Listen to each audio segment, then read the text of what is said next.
Hey there, Grumpy Old Fart here.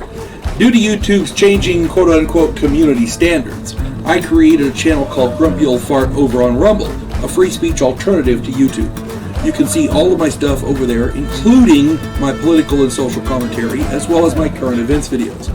The links to my YouTube and Rumble channels, as well as links to let you order my books, are in the description of this video. If you enjoy my content, please like, share, subscribe, and comment. I welcome your comments, even if you disagree with me. Now, on with the video. Hey there, Grumpy Old Fart here. I'm doing a Recon the role-playing game advice video on booby traps.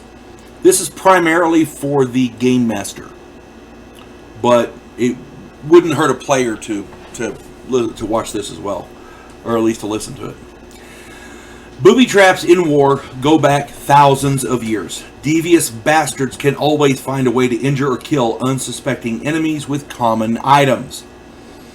The Viet Cong were experts in booby traps long before World War II. A pit with sharp stakes in the bottom can be made in less than an hour with no more tools than a knife. Add in explosives, landmines, tripwires, hand grenades, and you add in an infinite variety and complexity to the scenario. I did a video called A Boob and a Trap. Go and check that out. The Recon Deluxe Revised Role-Playing Game Rulebook has a section on booby traps. You will find it on pages 93 through 95. This section is excellent, but in my opinion, it does not do booby traps justice. The types and deviousness of booby traps are limited only by the imagination of the trap maker. The best advice I can give a player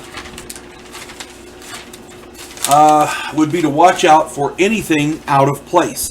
Nothing in a war zone happens for no reason. Nothing in a war zone happens for no reason. Landmines, trip mines, and IEDs are exceedingly dangerous. A punji stake can injure a player character. He'll have to be taken back to the base and, you know, get treated. It may be poisoned with rotted meat or feces, which will cause a nasty infection, but that's about it. A landmine can hit everyone in a 40-foot radius or so. A bouncing Betty, which by the way is a mine, when it's tripped, it shoots up out of the ground about a meter or so, and then it explodes. It's just nasty because it sends shrapnel everywhere. It's got a huge blast radius. But when the VC use a captured 105 millimeter howitzer round, they can take out everything in a 100-foot radius. Anti-tank mines, rigged to blow with like a tripwire or something, they have a blast radius of 150 to 200 feet.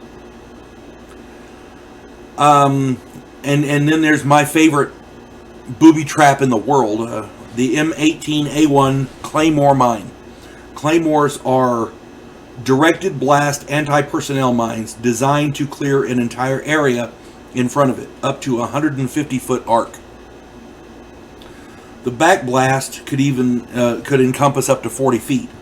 Now these were made as defensive mines, but they were exceedingly effective as booby traps. Read up on them on page 65 of the rule book. You'll see what I mean. Some of the things that might give away a booby trap includes a section of cut bamboo or cleared vegetation, which could have been used for a pit trap with punji stakes. Tripwires, possibly connected to grenade pins or triggers for IEDs, like that howitzer round, 105 millimeter howitzer round I mentioned. Yeah, those things are just nasty. They didn't call them IEDs back then, but that's what they were. The terminology changed, but the trap is essentially the same.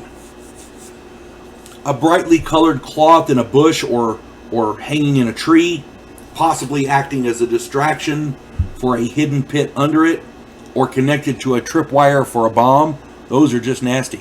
Your point man's walking along, and up in a tree he sees a red piece of cloth hanging there, and he looks at it, and he's looking around, he don't see nothing, and he walks forward, and gets under it, and next thing you know, there's a pit trap underneath it. Or he fails to, there's a landmine there, and he blows up or something. You don't know. He doesn't know. That's the whole point. It could be a distraction, or he sees a piece of red cloth in a brightly colored cloth or whatever in a bush. He goes to grab it. He looks at it. He don't see nothing. He goes to grab it, and it's got a concealed line where it's attached to the pin of a hand grenade. He pulls it and sees the wire. Oh, crap. Boom, That kind of thing. Villagers avoiding a specific place on the trail or avoiding a footbridge, for example.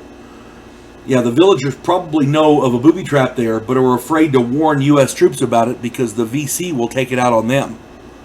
That was very common. So they won't come out and say, hey, there's a trap over there. But if you watch them, you'll see that they avoid this particular footbridge, or they avoid that section of the trail. Yeah, walk where they walk. Because they know more than you do. I'm just saying. The possibilities are literally endless. Now, here's what I do when I'm running a game. If you're a player, this is what I do. If you're running the game, if you're the mission director, this is what I do. I detail in writing the booby trap in question and the possible indicators that might be seen by the player characters. If they make their alertness roll, I give them the most obvious indicator. If they investigate it, I will give them another indicator or two. And then if they continue to investigate, I will reveal the trap. If they're careful. If they see the brightly colored cloth and they go, oh, I'm going to grab it. Boom. That's just stupid. But if they investigate, then I'll give them something else. And if they investigate further, okay, yeah, there's a wire attached and it goes down to the, that kind of thing. If I give the initial indicator and they choose not to investigate it, then they deserve to get blown up. A point man who chooses not to investigate a tripwire or some other indicator doesn't need to be a point man and deserves what happens. This is his job, after all. Now, one of my viewers asked about disarming booby traps. That right there is a loaded question. Specific mines have specific procedures for defeating them, for disarming them, and that's cool. Some of them have a pressure plate you can stick a knife under. Some of them have a connector that you need to separate from the plate. In other words, underneath the pressure plate, there's two connectors. One of them is to the power supply, one of them is to the detonator. There's a spring that's keeping the pressure plate up. When a person steps on it, the pressure plate comes down and hits both connectors. Once it's connected, the electricity goes from the power supply into the detonator and blows up the bomb. So, stepping on the pressure plate is what activates it. Now, if you stick a knife under that, you could very seriously detonate the bomb on yourself. The variety, and here's another thing. They can take a standard mine that works just like I explained, and then modify it so that when you do the normal thing to disarm it, that detonates it. The VC are devious SOBs. Do not sell them short on anything when it comes to a booby trap. Like I said, these guys were experts long before World War II. They have literally 1,000 years of experience in booby traps. If it's possible, they know about it. They probably invented it. I'm just saying. When it comes to tripwires, it depends on the tripwire. You don't know. If it's connected to a grenade pin, you can snip the wire gently, or if it's a cloth one, you can take a match or something and burn the wire, or burn the if it's like a cord as opposed to a metal tripwire, you can use a match and burn through the cord itself, and it won't detonate the thing. Problem is, if it's holding something from being detonated, and the tripwire is very fragile, when you hit it, that could detonate it. If you cut it, that could detonate it. So it just depends on the trap. Disarming a booby trap is ridiculously difficult. They have an entire branch of the military EOD that specifically is for disarming traps. They do that for a reason. EOD is explosive ordnance disposal, by the way. Yeah. You need, in order to disarm the trap, you need to investigate it and find out what kind of trap it is. Sometimes it's better to mark it, put a stick in the ground near it with a flag or something, and let your team know, and then continue around it. Sometimes it's better to go a safe distance away and then set off the trap. That may cause a loud explosion. A big board with nails might swing across the trail or whatever. But if you're safe distance away, just set it off. It just depends on the trap. If you're going into a hooch, a village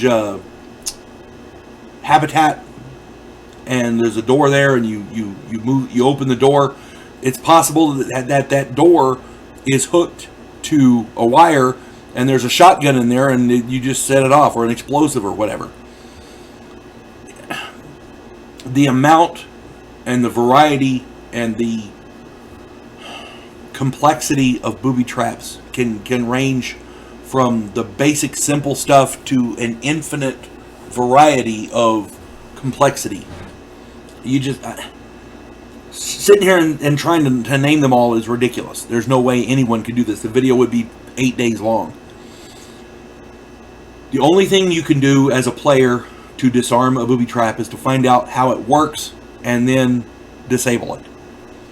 Now, it requires you to be very, very careful. The rest of the team needs to stay away. One person needs to do it. If he's successful at it, let him keep doing it. His alertness needs to be high. His agility needs to be high. It sucks to be him, but there you go. It is possible that a player character will simply fail an alertness roll. That happens to every player from time to time. It's called bad luck. Maybe the player character, if the guy's got an alertness of 90 or whatever, and he rolls a 97, that happens. Maybe the player character will step in a pit trap and be injured rather than detonate an artillery shell which kills the entire team. Who knows? Be devious, and as a mission director, the guy running the game, be devious and portray yourself as a vicious SOB. But be lenient if it's really not their fault. If they see the tripwire and they don't investigate, if they're not paying attention, if they see something and they don't investigate, yeah, that's on them. You can kill them off there because it's not your fault. But if they see something, or if they fail an alertness roll, for example, that's not their fault. Be devious and portray yourself as a vicious son of a bitch, but be lenient if it's really not their fault. It is a game after all, and we're all here to have fun. I hope this finds everybody well, and I hope this answers your question, sir. Please keep the questions coming. I enjoy trying to answer them.